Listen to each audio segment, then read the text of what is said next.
Good morning সবাইকে। আর একটা দিন চা বানানো হচ্ছে সকাল সকাল। ভাইকে চা বানিয়ে খাওয়াবো। ভাই বলছে আমাকে চা দিন, আমি উঠবো না। তো ভাবলাম আর কোথায় আমার কাছে চাইবে, তো চলো দি। ভাই র চা খায়, আমরা এরকম চাই খাই। ভাইয়ের বউ এসে ভাইরে চা দেবে।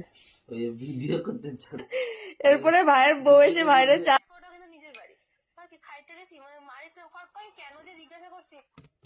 আজকে খাইতে দেয় নাই বলে?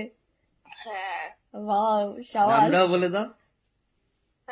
নামটাও বলে দাও।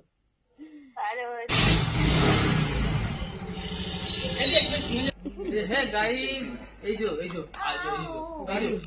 এই টাকায় যে গাইস, এই যে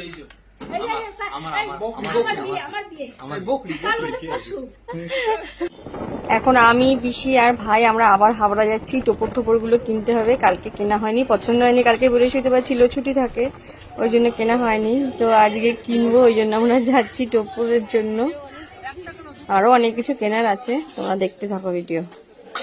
এটা হলো হাবড়ার পাইকারি মার্কেট। এখানে এরকম সবকিছু পাইকারিতে পাওয়া যায়, টোপরও পাওয়া যায়। টোপরগুলো না অতটা চয়েসফুল হচ্ছিল না, কেন কি জানি, একটু সিম্পল চাইছিলাম। সবকটাই চুমকি পুঁথি, আমার ভালো লাগছিল না। তো অনেক খুঁজে একটা দোকানে একটা সিম্পল টুপি মানে টোপর আমরা পেয়েছি। এটা দেখো, আমাদের এরকমই টোপর, মানে একটু সিম্পলি ভালো লাগে।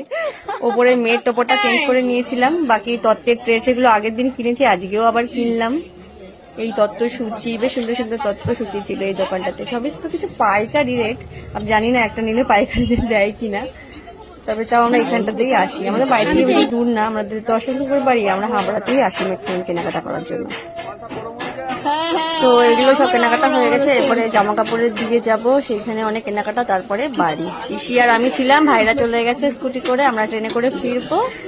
এই যে চলো, টাটা। সবাই সুস্থ সবল থেকে ভালো দেবো। নেক্সট ব্লগে দেখা হবে আবার।